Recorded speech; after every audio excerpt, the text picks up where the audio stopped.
ठीक है, कुछ क्वेश्चंस दिए थे कल, बुकलेट के भेजे थे कि ट्राई करके आना। 10 सवाल थे शायद गिनती के, करें वो ट्राई। सारे भले ही ना हुए हों, कुछ तो हुए होंगे, 4-5 तो एटलीस्ट हो गए होंगे। सारे हो गए तो बहुत बढ़िया। हाँ आयुष, डाउट लेंगे, बिल्कुल लेंगे। 80% हो गए, बहुत बढ़िया। तो ऐसे ही 8-8 10-10 सवाल भेज दिया करूंगा जब मुझे लगेगा कि तुम कर सकते हो, टॉपिक कवर हो गए। वैसे डिटर्मिनेंट पे ज्यादातर सवाल क्रेमर रूल के बनते हैं, तो एंड में ही कर पाएंगे। क्लास के एंड में आधा घंटा डिस्कस करेंगे। और भाई मैं नहीं बता दूं, कल तुम लोगों ने खून पी लिया मेरा, सही बताऊं तो पॉलिसी चेंज कर रहा हूं मैं। मैक्सिमम एक बार रिपीट करूंगा किसी भी सवाल को। अब उस टाइम जब मैं पढ़ा रहा हूं या रिपीट कर रहा हूं, अगर उस टाइम तुम नोट करने में लगे हो तो तुम्हारी जिम्मेदारी है। फिर वो जब वीडियो अपलोड होगी 1 दिन बाद, 2 दिन बाद, 3 दिन बाद, अपने आप वो वीडियो देखना। 10-10 बार भाई रिपीट करूंगा तो वहीं पर वही 2-3 सवाल होंगे। एक क्लास में इतना टाइम नहीं है सिलेबस पूरा करवाने है। मोस्ट प्रोबेबली तुम्हारा भी मींस जैसे इनका एक्सटेंड हुए मई तक जा रहा है, और अब तो और भी ज्यादा जाएगा, तो तुम्हारा भी एक्सटेंड होगा। लेकिन तब भी वही जो अक्टूबर तक का टारगेट है, एटलीस्ट नवंबर तक तो पूरा करें। नहीं तो हो सकता है कि तुम ड्रॉपर में भी आ जाओ तब भी सिलेबस पूरा ना हो।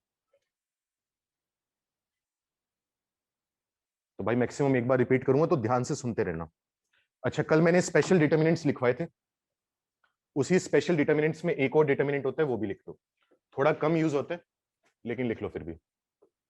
यहां पर है 1 1 1, फिर है एबीसी। याद करो, एक में लिखवाया था ए स्क्र बी स्क्र सी स्क्र, एक में लिखा था ए cube B cube C cube. अब हम लिख रहे हैं ए की पावर 4, बी की पावर 4, सी की पावर 4। तो इस डिटर्मिनेंट को जब एक्सपेंड करते हैं वही सेम काम करने हैं। वहां पर हमने डिराइव करने के लिए क्या किया था, R1 रो में से R2 रो माइनस करी थी और R2 में से R3 रो माइनस करी थी। A minus B, B minus C, वो फैक्टर कॉमन लेकर बाहर आ गए थे। सेम प्रोसेस दोबारा करेंगे तो इसकी वैल्यू आ जाती है A माइनस बी। दोबारा करके देखने की जरूरत नहीं है, 2 डिराइव कर चुके हैं अपने। B माइनस सी, सी माइनस सी, ये वाली चीज तो कॉमन है सब में। और एक्स्ट्रा आता है इसमें A square plus B square plus C square minus A B minus B C minus C. तो वही है, अगर हमें ये डायरेक्ट डिटर्मिनेंट्स याद होंगे तो जीवन थोड़ा आसान हो जाएगा, मेहनत बच जाएगी अपनी। तो पहले कुछ सवाल करके देखते हैं। लिखो, if delta is equal to ABC ABC ABC, B square C, C square A square B, C square B, C A square, और साथ में है बी स्क्र ए। अगर ये डिटर्मिनेंट 0 के बराबर है, जहां पर ए बी सी सभी के सभी रियल नंबर्स हैं and are all different and non zero.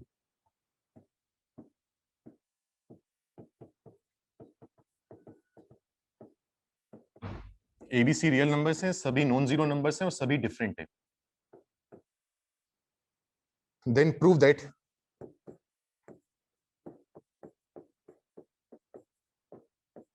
A plus B plus C 0 होगा।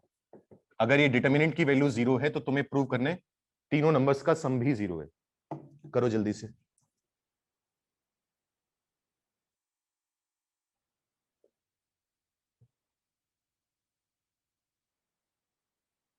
हाँ भाई साहिल, 4 बार होने का चांस है, लेकिन अगर तेरे लिए है तो वो दुनिया के लिए भी है। तो ना तो वो खुश होने वाली बात है ना दुखी होने वाली बात है। एक्चुअली दुखी होने वाली बात है वो, तैयारी ढंग से करोगे तो फ्रस्ट्रेट हो जाता है बच्चा 4-4 पेपर देकर।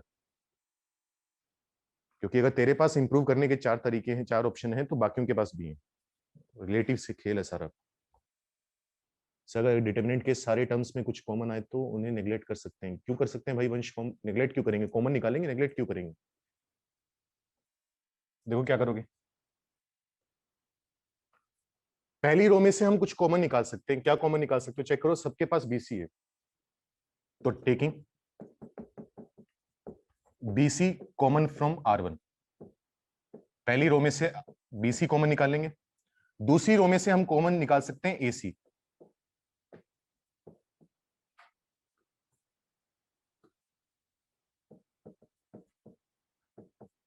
Taking AC common from R2, and तीसरी रो में से आएगा AB, taking AB common from R3।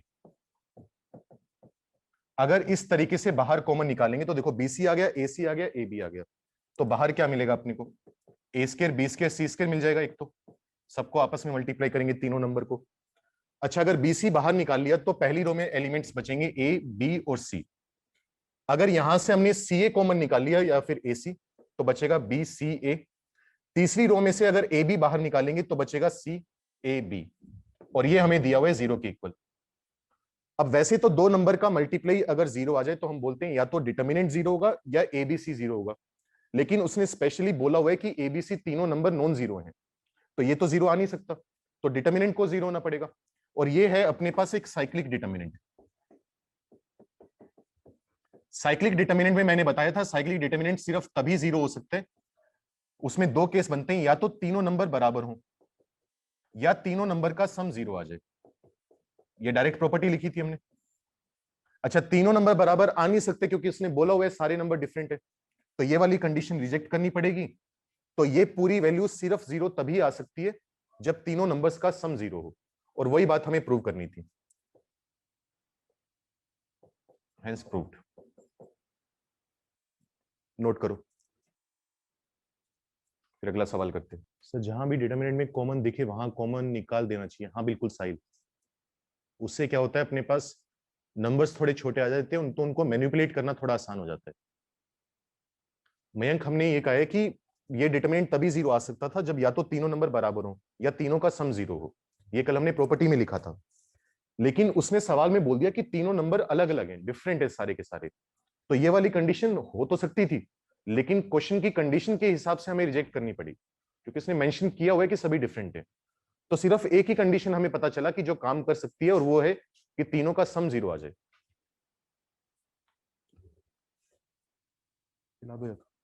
किसी और को देनी है अभी? धन्यवाद। लिखो, अगला सवाल लिखो।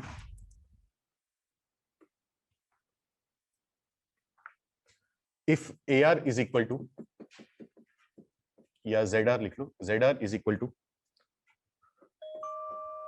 cos 2r pi plus iota sin 2r पाई,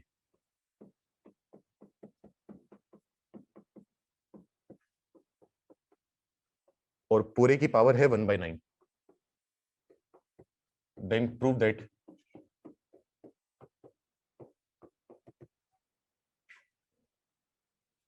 ये डिटर्मिनेंट जो है वो 0 आएगा। A1, A2, A3, A4, A5, A6, A7, A8, A9। Prove करो इस डिटर्मिनेंट की वैल्यू 0 है, जल्दी से।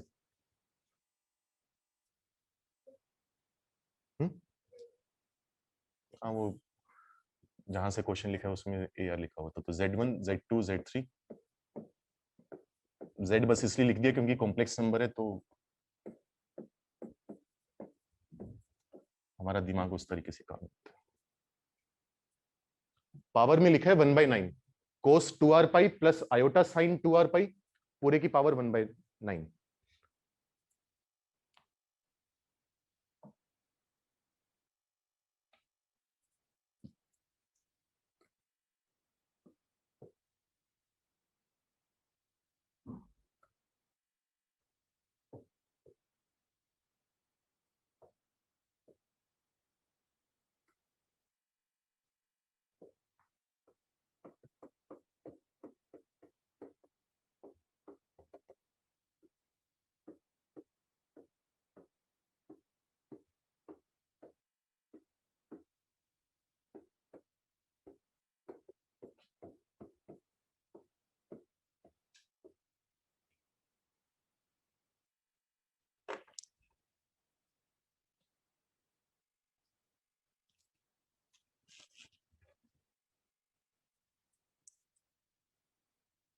नहीं आयुष, यहाँ पर डिटर्मिनेंट निकालना है अपने को, मॉड्यूलस नहीं निकालना। मतलब इवन ऐसा हो सकता है कि अगर हम कॉम्प्लेक्स नंबर में काम कर रहे हैं और डिटर्मिनेंट की वैल्यू एक कॉम्प्लेक्स नंबर ही आनी चाहिए कायदे से, सॉरी, वो अलग बात है कि इस पर्टिकुलर डिटर्मिनेंट की वैल्यू 0 है, लेकिन कायदे से इसका आंसर एक कॉम्प्लेक्स नंबर ही होगा अगर इन जनरल बात करें तो। ये मॉड्यूलस नहीं है। जैसे मान ली ये 1 प्लस आयोटा 2, 2 माइनस 3 आयोटा और 4, अगर इस डिटर्मिनेंट को एक्सपेंड करना हो तो हम क्या लिखेंगे, 2 into 1 plus iota minus 4 into 2 minus 3 iota, तो कॉम्प्लेक्स नंबर मिलेगा, मॉडुलस नहीं निकालना अपने को, सिंबल सेम है और कुछ नहीं है।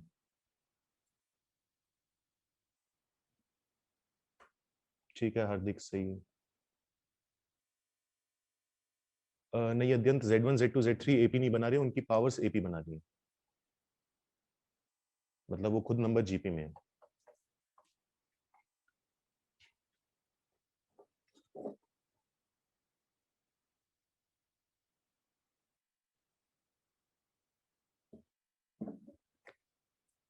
मैं करवाऊं?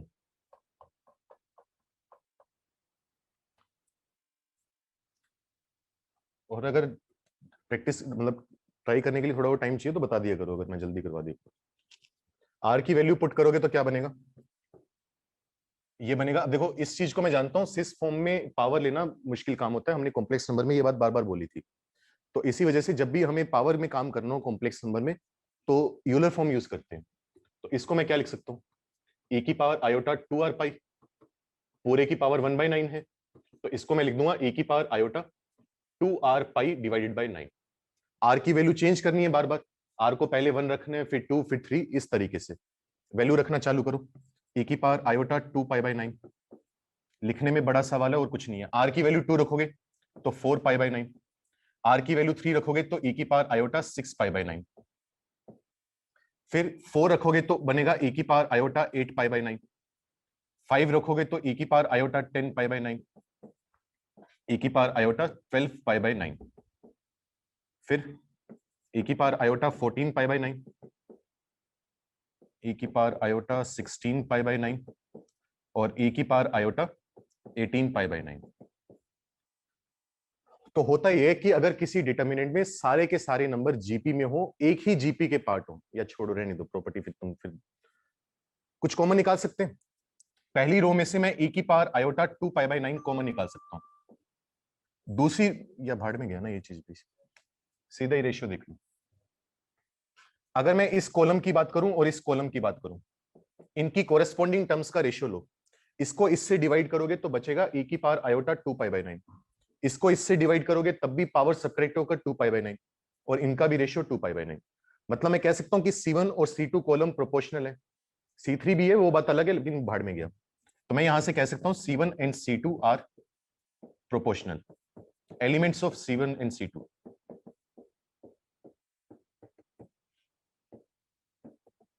तो अगर किसी डिटर्मिनेंट में दो कॉलम या दो रो के एलिमेंट्स प्रोपोर्शनल हो या आइडेंटिकल हो तो डायरेक्ट हम बोल देते हैं कि उस डिटर्मिनेंट की वैल्यू 0 है। तो ये आंसर है, नोट कर लो, कुछ नहीं समझ में आया तो डाउट पूछ लो। गगनदीप, ये ई कैसे आया भाई? अगर तू फेरेडे बैच का है, रिवीजन वाले का, तो फिर तो नहीं आएगा समझ, क्योंकि कॉम्प्लेक्स नंबर की बात है। जब कॉम्प्लेक्स नंबर हो जाएगा तब ये सवाल दोबारा देख लेना, तब समझ में आ जाएगा। और अगर तू रामानुजन या कलाम में से किसी एक का है तो फिर तो समझ में आना चाहिए भाई, यूलर फॉर्म में। नेक्स्ट ट्राई करो जल्दी से। डिटर्मिनेंट पहचानो, कोई अच्छा सा डिटर्मिनेंट तो नहीं लिखा हुआ कहीं।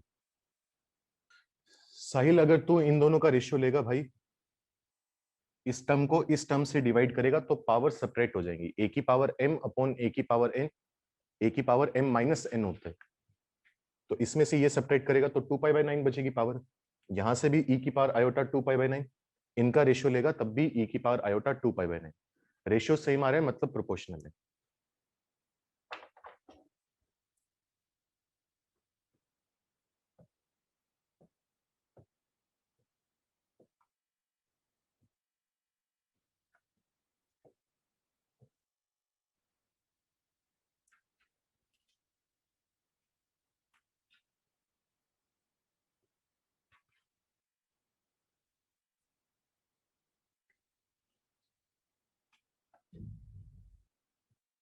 निखिल, आ सकते हो ऑफलाइन प्रॉब्लम समझने में, लेकिन भाई टाइम लेकर, क्योंकि हम लोग ये नहीं चाहते कि 10-10 15-15 बच्चे आ रहे हैं एक साथ। तो बिना पूछे मत आ जाना, अगर फ्री भी होऊंगा तो हो सकता है वापस भेज दूंगा, लेकिन आ सकते हो।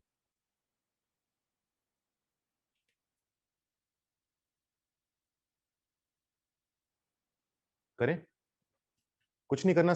ये साइक्लिक डिटर्मिनेंट लिखवाया था, बिल्कुल वैसी चीज है। सेम सवाल हमने कल करा था, बस उसमें अलग चीज बतानी थी, अलग चीज प्रूव करनी थी। जीरो दिया था और अल्फा की वैल्यू मांगी थी, तो वही सेम पैटर्न फॉलो करेंगे।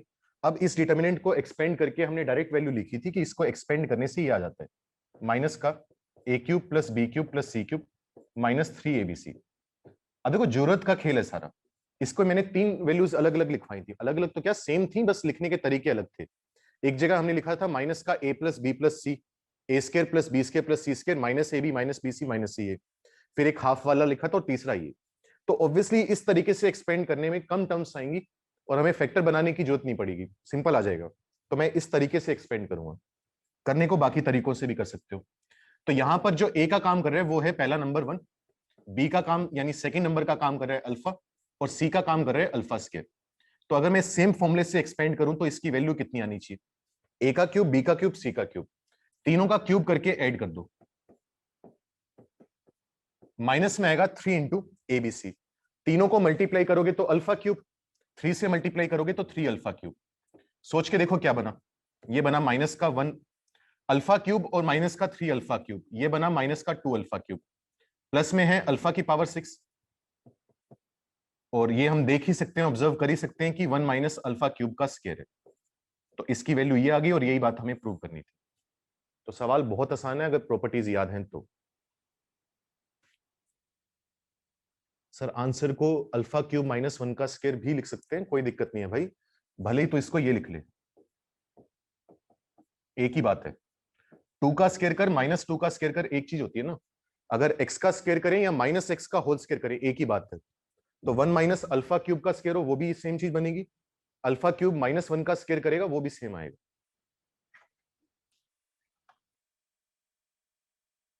निखिल अगर टाइम लेना है तो भाई मैसेज करके, कॉल नहीं, कॉल से गंदी नफरत है मुझे।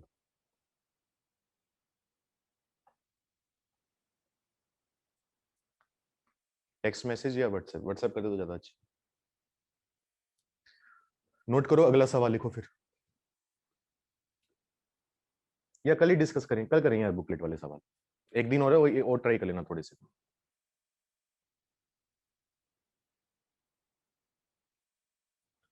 सो अगर z की इक्वेशन में r सब्स्टिट्यूट करेंगे तो फिर साइन की वैल्यू हमेशा 0 होगी और कोस की हमेशा 1, तो फिर सारे एलिमेंट्स की वैल्यू 1 आ जाएगी ना भाई, इतना आसान जीवन नहीं है अपना। अच्छा मानवी, नहीं वो तूने कॉम्प्लेक्स नंबर नहीं पढ़ा हुआ ना, वो वाली दिक्कत है। क्योंकि अगर सही बात है, बिल्कुल सही बात है, आर की वैल्यू पुट करेंगे तो ये कोस 2 पाई हो जाएगा और ये साइन 2 पाई, वैल्यू 1 आ गई। तो जेड की वैल्यू आ जाएगी 1 की पावर 1/9। तो जिन्होंने कॉम्प्लेक्स नंबर पढ़ा हुआ है उनको पता है 1 की पावर 1/9 1 नहीं होता सिर्फ। क्योंकि जब हम कॉम्प्लेक्स नंबर में बात करते हैं तो 1 की अगर पावर 1/9 करें तो 9th रूट्स ऑफ यूनिटी आएंगे जो कि 9 अलग अलग नंबर होंगे। तो डायरेक्ट इसको 1 बोलना गलत होता है अगर हम कॉम्प्लेक्स नंबर्स के बारे में बात कर रहे हैं।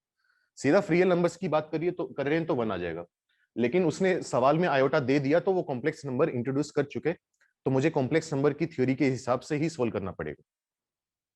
ठीक है, अगर उसने कॉम्प्लेक्स नंबर ना बोला होता, उसने ये बोला होता कि सिंपल कोई भी नंबर है जेड, मतलब कोई एक्स नंबर है, और उसमें ऐसा काम कर रखा होता और आयोटा ना होता, तो हम 1 की पावर 1/9 1 कह सकते हैं। तो रियल प्लेन में बात हो रही है तो 1 आएगा, अगर इमेजिनरी प्लेन में बात हो रही है कॉम्प्लेक्स प्लेन में तो 9th रूट्स ऑफ यूनिटी आएंगे, वो जो कि 9 नंबर आते हैं अलग अलग। लिखो अगला सवाल लिखो, नोट कर लिया हो ना सबने? Find the value of the determinant. Answer मुझे पता भी नहीं है, आंसर भेजने की जरूरत भी नहीं है, बस जब हो जाए तो डन लिख के भेज देना बस। Find the value of the determinant के ए के बी के सी,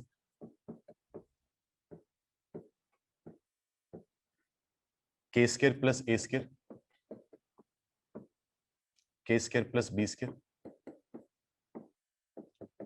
के स्केयर प्लस सी स्केयर, और है 1 1 1। इसकी वैल्यू बताओ कितनी आएगी?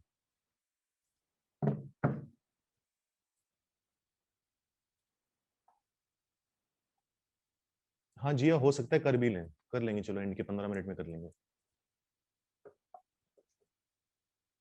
तीसरी नवनीत सर की है, मोनिका मैम की?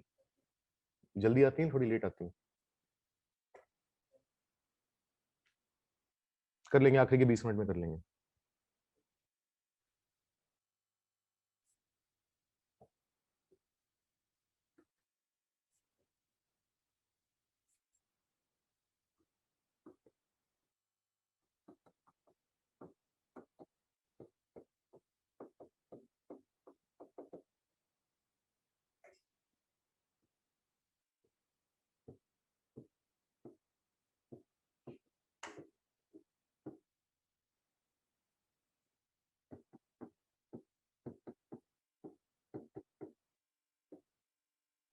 चेक करोगे, क्या करोगे?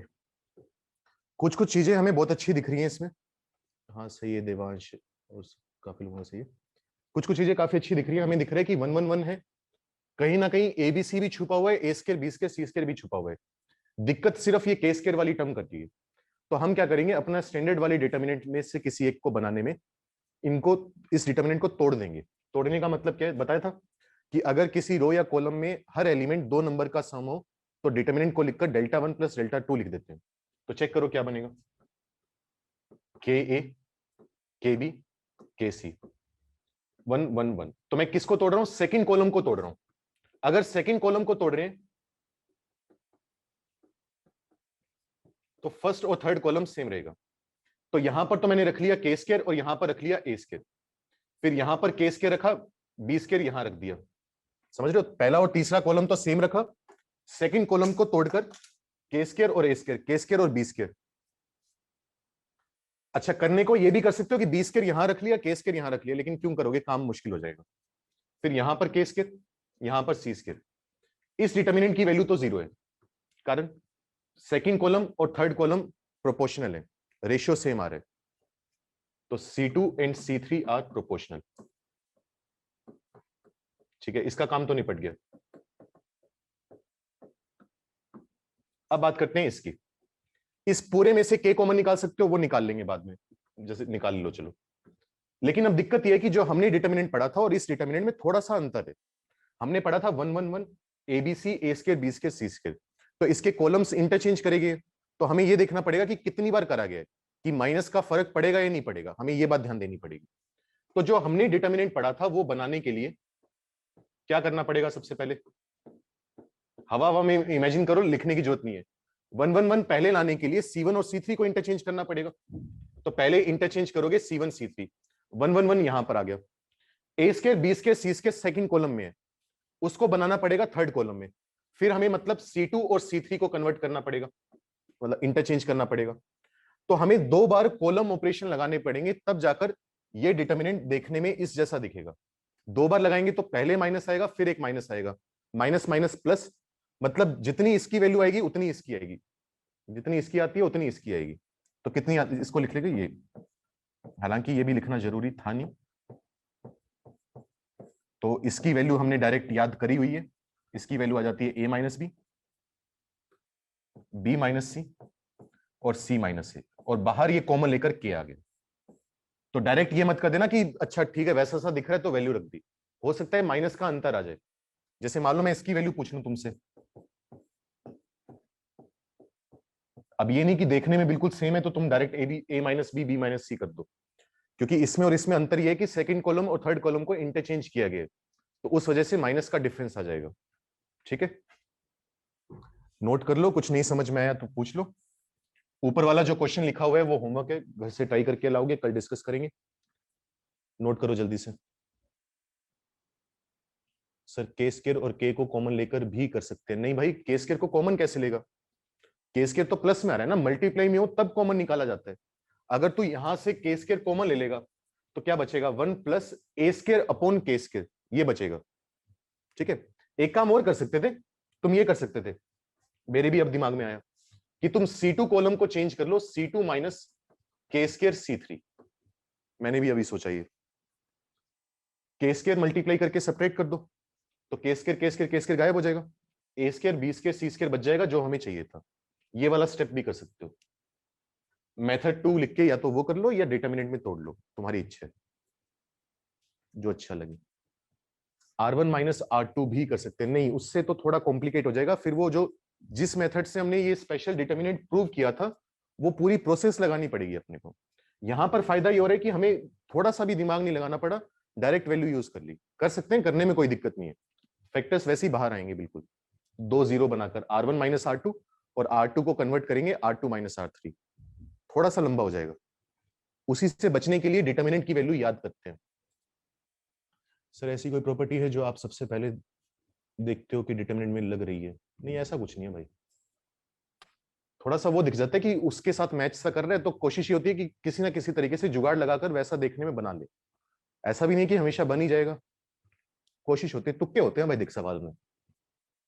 फिजिक्स केमिस्ट्री में तो नहीं कह सकता, मैथ्स में तुक्के होते हैं कि ये लगाकर देख लिया, वो लगाकर देख लिया, लग गया तो ठीक है, नहीं तो फिर कुछ और लगाकर देखेंगे।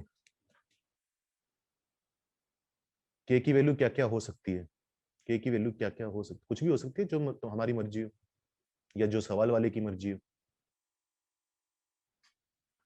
सर आपने दूसरे वाले के साथ क्या लिखा है समझ नहीं आया, दूसरे वाले के साथ मतलब?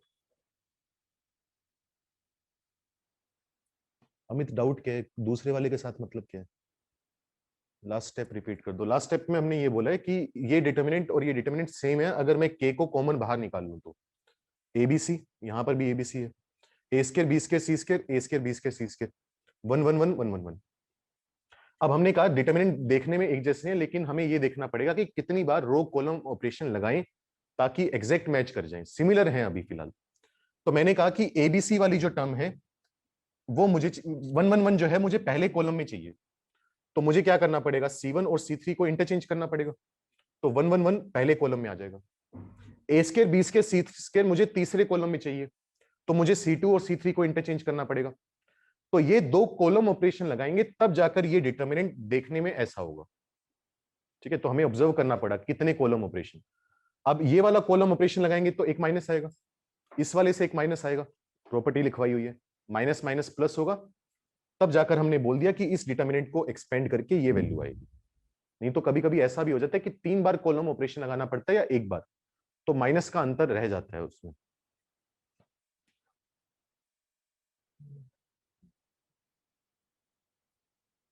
सर जीरो कैसे आया? जीरो ऐसे आया क्योंकि यहां पर जो सेकंड कॉलम है और थर्ड कॉलम है उनके एलिमेंट्स प्रोपोर्शनल है, के स्केयर और 1 का रेशियो, के स्केयर और 1 का रेशियो, के स्केयर और 1 का रेशियो।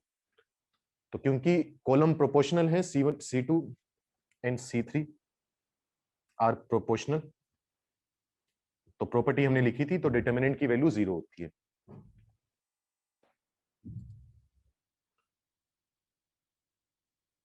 हो गए होंगे सबके डाउट? होमवर्क वाले क्वेश्चन का आंसर पता नहीं भाई मुझे, मेरे हिसाब से तो 0 तो नहीं है। एक तो यार सारों का आंसर 0 मत बोलो भाई, नॉर्मली आता है लेकिन हम सबका नहीं आता। सर अगर तोड़ते टाइम बी स्क्वायर को के स्क्वायर एंड के स्क्वायर को बी स्क्वायर ले लें तो क्या प्रॉब्लम आएगी? फिर वो फॉर्म नहीं बन पाएगी। अब यहाँ पर बी स्क्वायर अलग से कबाब में हड्डी की तरह काम करेगा, के स्क्वायर था तो हमने प्रोपोर्शनल बोल दिया, ए स्क्वायर बी स्क्वायर सी स्क्वायर था तो प्रॉपर्टी लग गई। अगर यहाँ पर के स्क्वायर और ए स्क्वायर है, यहाँ ए स्क्वायर बी स्क्वायर और के स्क्वायर है, तो कोई ना तो यहाँ प्रॉपर्टी लगा पाओगे ना यहाँ पर, फिर इसको भी एक्सपेंड करना पड़ेगा, इसको भी एक्सपेंड करना पड़ेगा। गलती कुछ नहीं है लेकिन सवाल नहीं हो पाएगा फिर।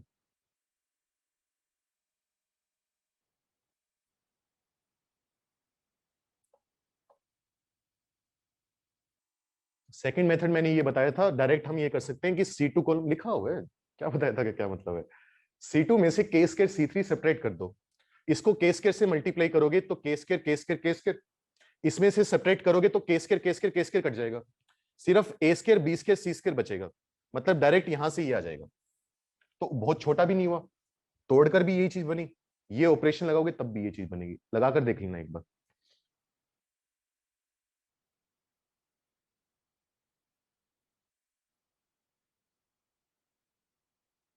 और हम सेकंड मेथड मैंने बता दिया सर, होमवर्क वाले क्वेश्चन का आंसर 0 है, नहीं है। सो रोज में अगर ट्रांसफॉर्मेशन करी तो रोज प्रोपोर्शनल बन जाएंगी, कर ले भाई, कर्तव्य बिल्कुल कर ले। मैं पहले भी बहुत बार बोल चुका हूँ कि एक ही सवाल को करने के 10 तरीके हो सकते हैं, जो मुझे दिख रहे हैं मैंने वो 2 तरीके बता दिए, और भी कर सकते हो, कोई दिक्कत नहीं है। नेक्स्ट का आंसर मुझे पता नहीं, देखना पड़ेगा। हो गया बस, टाइम कितना हो गया? चलो होमवर्क वाले क्वेश्चन डिस्कस करते हैं, अगर टाइम बचा तो 1 2 सवाल और करवा दूंगा, ये कल करेंगे। और वो वाला भी होमवर्क वाला मुझे याद है जो पहले एक होमवर्क दिया हुआ है, करेंगे वो भी। ये तो क्लास बहुत ज्यादा छोटी है यार। हाँ भाई, मेंस ऑब्जेक्टिव में कौन कौन से दिए थे, डाउट बता दो उसमें से। सिर्फ वही क्वेश्चन बताना जो मैंने लिखकर भेजे थे, कहीं इधर उधर का सवाल पूछ रहे हो। प्रीति का है सेकंड क्वेश्चन, देखते हैं सेकंड क्वेश्चन क्या है।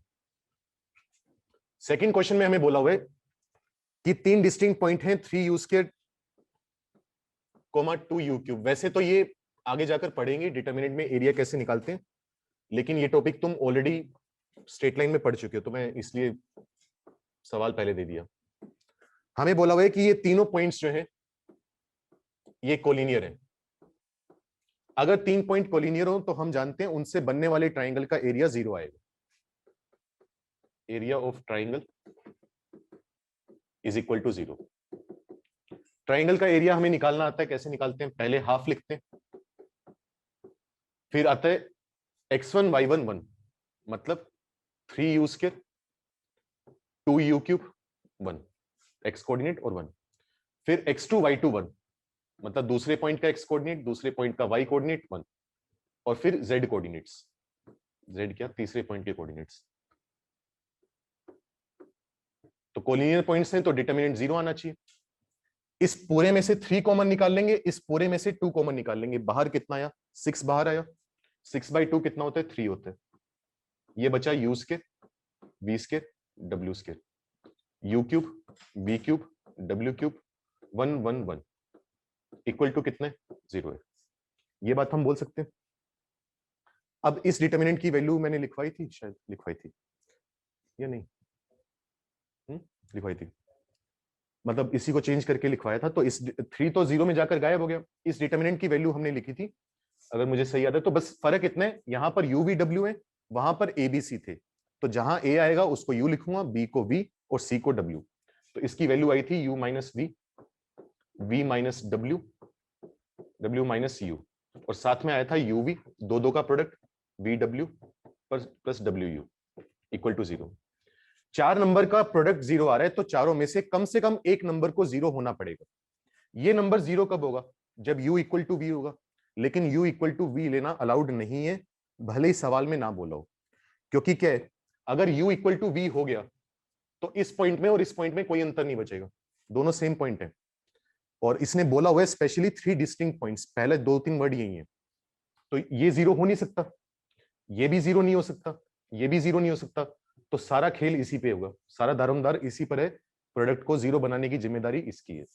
तो इसका मतलब uv plus vw plus wu equal to 0 आना चाहिए।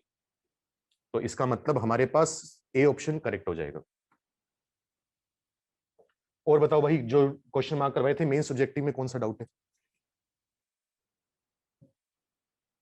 एक तो यार तुम लोग कैसे से हो, एक बच्चा लिख के भेजा sir fourth, this question is not present in my booklet. Gagandeep भाई एक बुकलेट भेजिए, सबको सबको अलग अलग पीडीएफ थोड़ा भेजिए यार, ऐसे मजाक से मत करा करो।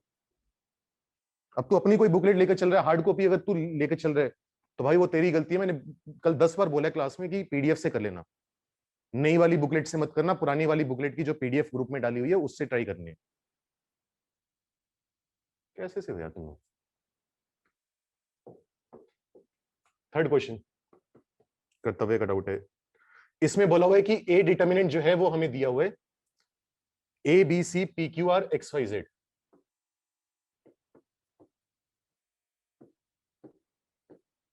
और इस डिटर्मिनेंट की जो वैल्यू है वो हमें दी हुई है 6 के बराबर। हमसे पूछा हुआ है कि बी डिटर्मिनेंट बताओ कितना आएगा। बी डिटर्मिनेंट कितना दिया हुआ है, p plus x, a plus x, a plus p, फिर है q plus y, b plus y, b plus q, फिर है r plus z, c plus z, c plus r. अब मुझे यहां पर बहुत अच्छी सिमेट्री दिख रही है कि तीनों रो मिलाकर देखें तो 2 बार पी आर है, 2 बार ए, 2 बार एक्स, 2 बार क्यू आर है, 2 बार बी, 2 बार वाई। अच्छी सी सिमेट्री दिख रही है। तो मैं यहां पर ऑपरेशन लगा दूंगा कि मैं R1 रो को कन्वर्ट कर रहा हूं R1 plus R2 plus R3 में। उससे फायदा देखो क्या हुआ, जब सबको ऐड करोगे तो 2 times a plus P plus X आ जाएगा। इन सबको ऐड करोगे तो 2 times b plus Q plus Y, 2 times C plus R plus Z. 2 तो मैं बाहर निकाल रहा हूं क्योंकि 2 मेरे उतने काम का नहीं है। A plus T plus X, B plus Q plus Y. ध्यान से देख लेना, वैसे सिंपल सवाल है, थोड़ी प्रैक्टिस मांग रहा है बस chapter. A plus x, a plus p, b plus y, b plus q, c plus z, c plus r. ठीक है, अब मेरी कोशिश ये है कि देखो उसने ए डिटरमिनेंट दिए हुए, मैं मेहनत वाला काम नहीं करना चाहता, मैं नहीं चाहता कि मुझे पूरा एक्सपेंड करना पड़े, तो मैं ये चाहता हूं कि जो डिटरमिनेंट दिया हुआ है उसी की फॉर्म में एक्सप्रेस कर ले। तो सोच के देखो, यहां पर अच्छी बात यह है कि जो 3 का सम लिखा हुआ है उनमें से 2 का सम यहां पर है, तो मैं एक अच्छा सा जुगाड़ ये लगाऊंगा कि मैं R2 रो को चेंज कर दूंगा R2 माइनस R1 में, और R3 रो को भी चेंज कर दूंगा R3 माइनस R1 में। उससे फायदा देखो क्या हुआ, 2 तो है ही, पहली रो में कोई बदलाव नहीं आएगा क्योंकि उसको चेंज ही नहीं करा हमने। अब जब सेकंड रो में से पहली रो माइनस करोगे तो सोच के देखो क्या बचेगा, माइनस पी, माइनस का क्यू, माइनस का आर। तीसरी रो में से पहली रो माइनस करोगे तो क्या बचेगा, माइनस का एक्स, माइनस का वाई, माइनस का जेड। अच्छा काम हो गया। अब अभी तो इसने हमारी थोड़ी हेल्प करी थी इसलिए हमने, अच्छा कॉमन तो वैसे भी नहीं निकाल सकते थे, मैं फालतू में बोल गया। अब ये खटक रहा है हमारे, अब इसको हटाने के लिए हम क्या करेंगे, माइनस पी और माइनस एक्स ऐड कर देंगे। अब मैं ऑपरेशन लगाऊंगा कि R1 को कन्वर्ट करेंगे R1 plus R2 plus R3। सोच के देखो क्या बचेगा, 2 इंटू, इन तीनों को ऐड करोगे तो अब बचेगा सिर्फ ऊपर a b C, minus minus अब दोनों के बाहर निकाल लो साथ के साथ, ऐड करने के बाद फिर माइनस छोड़ो पर, minus p minus q minus r, minus x minus y minus z. Second और थर्ड रो में से माइनस बाहर निकाल सकते हैं, माइनस बाहर निकालोगे तो ये डिटर्मिनेंट एग्जैक्ट मैच करेगा ऊपर वाले के साथ। 2 बार माइनस बाहर आया तो माइनस माइनस प्लस हो गया, तो जो डिटर्मिनेंट बचेगा उसकी वैल्यू पहले से उसने 6 दे रखी है अपने को, इंटू 2 करेंगे तो आंसर आ जाएगा 12। ये हमारा तरीका हुआ। कुछ नहीं समझ में आया तो पूछ लो भाई, नोट करने का टाइम नहीं है, जो बुकलेट के सवाल डिस्कस करेंगे वो स्क्रीनशॉट ही लोगे अगर लेने हैं तो।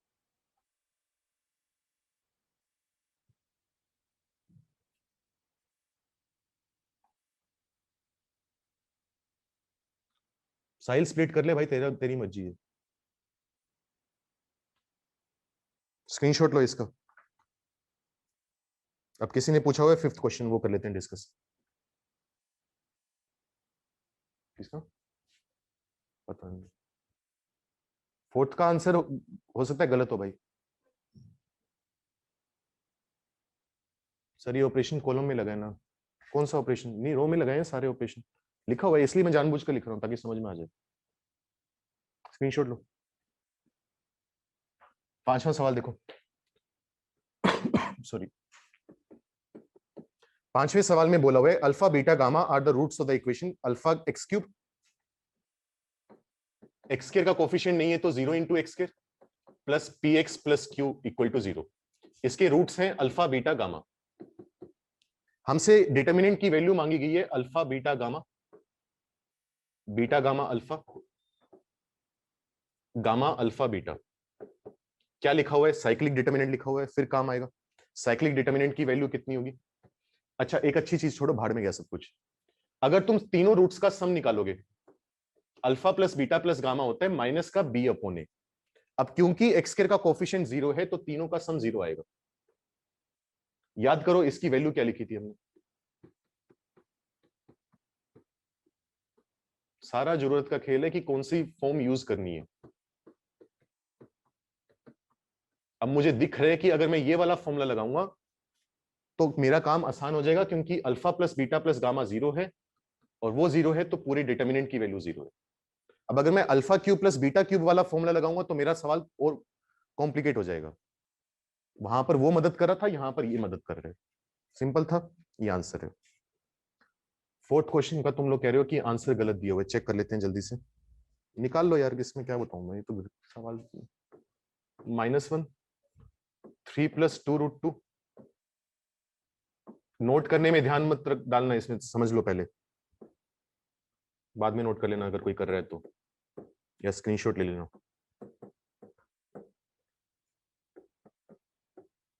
तो ऐसे ही अगर 10-10 क्वेश्चन करते रहोगे बुकलेट खत्म हो जाएगी, साथ के साथ चैप्टर खत्म होती एक तरह से। रूट टू गंदा काम कर रहे हैं, तो हम क्या कर रहे हैं, पहले सबसे पहले C2 कॉलम को चेंज कर रहे हैं C2 माइनस C1, और फिर C1 को चेंज कर रहे हैं C1 माइनस √2, या एक्चुअली 2√2, या 0 ही बना लूं, 0 ही बना लेते हैं, भाड़ में गया सब कुछ। 2 0 बनाओ। 2 0 बनाने के लिए मैं R2 को कन्वर्ट करूंगा R2 माइनस R1 में। करने के बहुत सारे तरीके हो सकते हैं, हम चैट मत भर देना पूरी इस चीज से।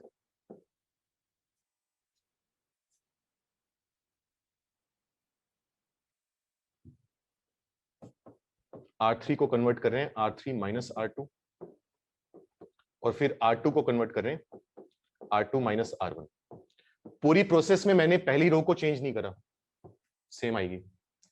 थर्ड रो में से सेकंड रो माइनस करोगे तो सोच के देखो क्या बचेगा, माइनस का 4√2, इसमें से ये माइनस करोगे तो माइनस का 4√2, और साथ में बचेगा 0। सेकंड रो में से फर्स्ट रो माइनस करोगे तो क्या बचेगा, 4 प्लस 2√2, 2√2 और 0, ये आएगा। अब मैं 2 0 दिख रहे हैं तो मैं इस कॉलम के अबाउट एक्सपेंड करूंगा। 0 के साथ उसका कोफैक्टर वो 0 हुआ, 0 के साथ उसका कोफैक्टर वो 0 हुआ, तो सिर्फ 1 का कोफैक्टर आएगा। अब 1 वाला जो नंबर है वो आ रहा है कौन सी पोजीशन पर, फर्स्ट रो थर्ड कॉलम। तो i प्लस जे की वैल्यू इवन है, तो -1 की power i plus J plus 1 आएगा। कुछ करने की जरूरत नहीं है साइन चेंज करने की, ये गायब करो, मल्टीप्लाई करो, माइनस का 16√2, हो सकता है इससे अच्छा तरीका हो लेकिन उतना मैं टाइम लगा नहीं रहा, और प्लस में आ जाएगा 8√2, कट कटाकर वैल्यू आ गई -16√2, तो डिटर्मिनेंट की वैल्यू आई -16√2। सवाल में पूछा हुआ है इसकी एब्सोल्यूट वैल्यू बताओ। एब्सोल्यूट वैल्यू का मतलब क्या होता है, इसका मॉड्यूलस निकालना है, तो डिटर्मिनेंट डेल्टा का मॉड्यूलस निकालोगे तो आंसर आएगा 16√2, ये आंसर है। अगर मैंने सही पढ़ा तो एब्सोल्यूट वैल्यू पूछी हुई है उसने, एब्सोल्यूट वैल्यू, तो आंसर आ जाएगा ए ऑप्शन। क्या दिया हुआ है, तो सही है बस।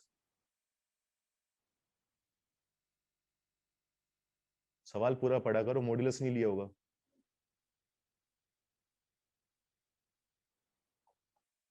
वही है, फिर वो करने का फायदा भी क्या हुआ फिर। इसमें तो इतनी दिए थे, 8वां सवाल और दिया था। 8वां भी भाई किसी का डाउट है तो जल्दी से पूछ लो। 8वां सेम चीज है वैसे, 8वां नहीं करवा रहा क्योंकि वो थर्ड जैसा ही है बिल्कुल। उसका आंसर पता है, बी ऑप्शन आएगा। ठीक है, एडवांस ऑब्जेक्टिव का पहला पूछ रही हूँ, मार्क करवाया था मैंने। एडवांस ऑब्जेक्टिव का पहला कहां पर है, वहीं पर है जहां पर होना चाहिए। ठीक है, स्क्रीनशॉट लो जल्दी से अगर किसी को लेने हैं तो।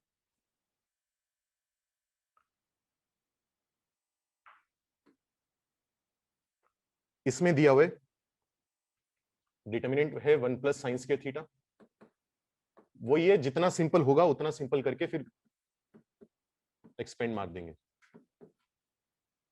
कोस के थीटा 1 प्लस कोस के थीटा, कोस के theta, 4 sin 4 theta, 4 sin 4 theta, और 1 प्लस 4 साइन 4 थीटा। मुझे दिख रहा है कि साइंस के थीटा और कोस के थीटा को जब ऐड करते हैं तो अच्छा सा नंबर बनता है, 1 बनता है। तो मैं सबसे पहले तो एक काम करता हूं, R1 C1 कॉलम को चेंज कर देता हूं C1 प्लस C2 में। चेक करो क्या बनेगा। कोस के थीटा ऐड करोगे तो साइंस के थीटा प्लस कोस के थीटा 1 होगा, एक 1 पहले से है तो 2 आया, इनको ऐड करोगे तो फिर 2 आएगा, इनको ऐड करोगे तो 1 आएगा, बाकी सब कुछ वैसा का वैसा है।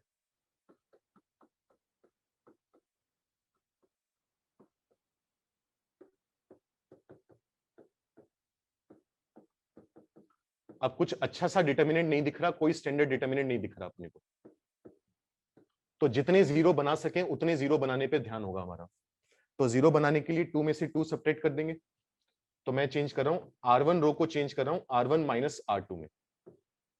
अच्छा, यहां पर 0 बनाने के लिए क्या करोगे, 2 से मल्टीप्लाई करके फिर माइनस करोगे। तो R2 को मैं चेंज कर रहा हूं R2 माइनस 2R3। ये दो ऑपरेशन लगा रहे हैं साइमल्टेनियसली। तीसरी रो को तो चेंज करा ही, वो वैसी की वैसी आएगी as it is. 1 cos square theta 1 + 4 sin 4 theta.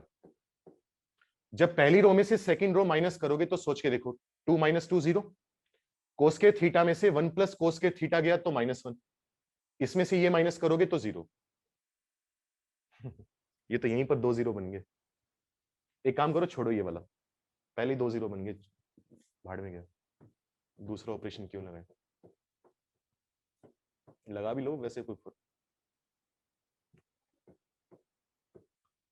अब मैं एक्सपेंड करूंगा पहली रो में, 0 और 0 वो तो भाड़ में गए, बीच वाला जो नंबर होता है उसका साइन चेंज करते हैं तो 1 आएगा। ये वाली रो गई, ये वाला कॉलम गया, 2 × 1 + 4 sin 4 थीटा 2 + 8 sin 4 थीटा। इन दोनों का product 4 sin 4 theta equal to 0।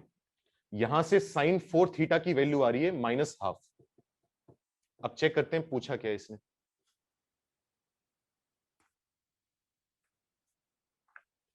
इसने पूछा है 0 से π/2 के बीच में ये बताओ कौन सा एंगल सेटिस्फाई कर रहा है। अगर थीटा 0 से π/2 है तो 4 थीटा कहां से कहां तक आएगा, 0 से 2π आएगा। ठीक है, एक सर्कल में हमें बताना है कि साइन थीटा -1/2 कहां पर होगा। तो हम जानते हैं थर्ड क्वाड्रेंट में होता है, फोर्थ क्वाड्रेंट में होता है। पूरा चैप्टर तुमने इसके ऊपर पढ़ा हुआ है, ट्रिग्नोमेट्रिक इक्वेशंस। तो मैं डायरेक्ट लिख रहा हूं, उम्मीद करता हूं तुम्हें ये बात पता होगी। 4 थीटा की वैल्यू कितनी आएगी, या तो आएगी पाई + π/6 या फिर आएगी 2π - π/6, क्योंकि दोनों एंगल पर साइन थीटा -½ आता है। तो 4 थीटा की वैल्यू या तो 7π/6 आएगी या फिर इसकी वैल्यू आएगी 11π/6। थीटा की वैल्यू या तो आएगी 7π/12 या फिर आएगी 11π/12, सॉरी 11π/24 और 7π/24। लेकिन कभी कभी हमारा जीवन उतना आसान नहीं होता जितना मान लेते हैं। थीटा की जो वैल्यू आई है वो चेक करनी पड़ेगी। हर्षित मेरा कैमरा क्या बोल रहा था मैं, कुछ तो बोल रहा था मैं, आखिरी शब्द क्या थे मेरे। थीटा की वैल्यू हमें चेक करनी पड़ेगी कि ओरिजिनल वाले में कोई दिक्कत तो नहीं पैदा कर रही। कभी कभी ऐसा होता है, जैसे कभी होता था ना इक्वेशन में भी, ट्रिग्नोमेट्रिक इक्वेशन में, मान लो यहाँ पर थीटा की वैल्यू π/3 आ जाती और वहां पर लिखा हुआ है कुछ ऐसा tan थीटा लिखा हुआ है जो नॉट डिफाइंड हो जाए, इन्फिनिटी हो जाए। यहाँ पर दिक्कत कुछ नहीं है क्योंकि साइन कोस है, साइन कोस हर एंगल पर डिफाइंड होते हैं, रेसिप्रोकल में 0 नहीं बन रहा। लेकिन अगर tan theta, second theta, cosecant theta, cot theta ऐसा कुछ एक्सप्रेशन दिखे तो एंगल चेक करने पड़ते हैं कि कहीं ओरिजिनल इक्वेशन को नॉट डिफाइंड ना बना दे। ये आंसर है, और मैच कर लो, चेक कर लो, स्क्रीनशॉट लो जल्दी से, एक क्वेश्चन और डिस्कस हो जाएगा। और बोलो कौन सा डाउट है। एक क्वेश्चन का और टाइम है। अरमान ने पूछा एडवांस का प्रीवियस ईयर 32, वो डिस्कस कर लेते हैं। बाकी जो रह गए वो कल की क्लास में डिस्कस कर लेंगे। एडवांस प्रीवियस ईयर 32 बुकलेट इतनी बड़ी है तो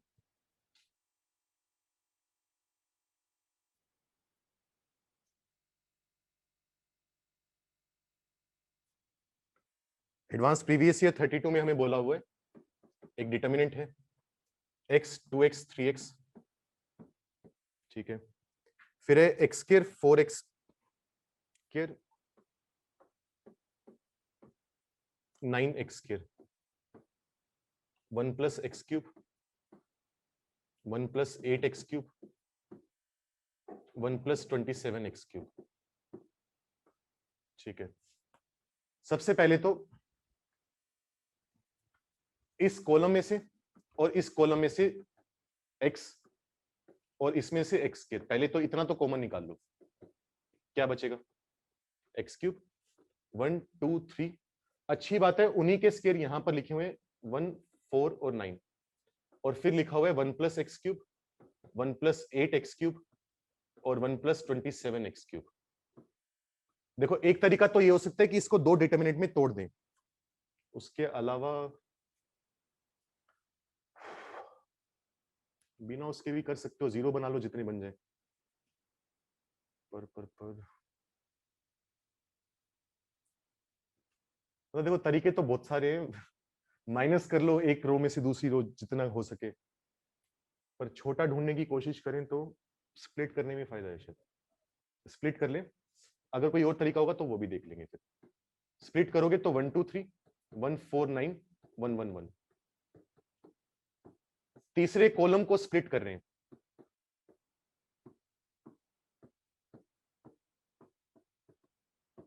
ठीक है। अब चेक करो, ये वैसा सही डिटर्मिनेंट बन गया 1 1 1 ABC और उनके स्केयर यहां पर लिखे हुए हैं। ये लिखा था ना अपनों ने 1 1 1 ABC A square B square C square, same चीज हो रही है। तो इस डिटर्मिनेंट की वैल्यू निकालनी आती है, तो इसकी वैल्यू निकालनी आती है। क्या आ जाएगी इसकी वैल्यू? यहां पर A का काम कर रहे हैं 1, B का काम 2 कर रहे हैं और C का काम 3 कर रहे हैं। तो पहले A में से B माइनस करोगे, फिर B में से C माइनस करोगे और फिर C में से A माइनस करोगे, ये आ जाएगा प्लस एक्स क्यूब। यहां से फिर एक्स क्यूब बाहर निकाल लोगे, फिर एक्स क्यूब बाहर निकालोगे तो एक्स की पावर 6 बाहर आएगा। क्या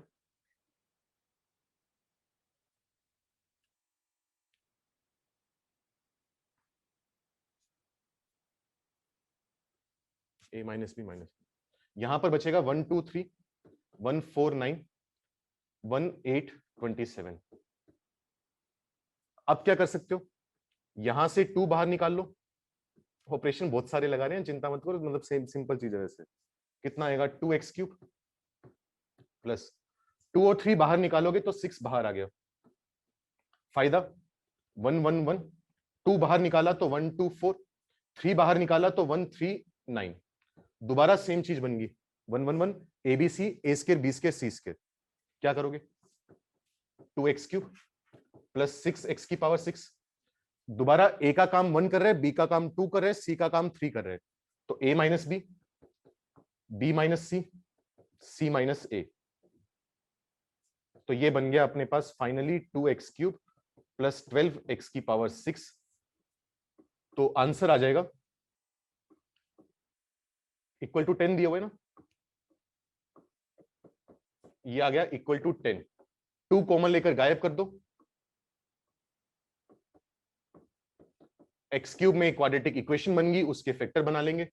6 5 30, ये आ जाएगा 6x क्यूब, यहां पर आएगा x cube plus 1 minus 5 equal to 0।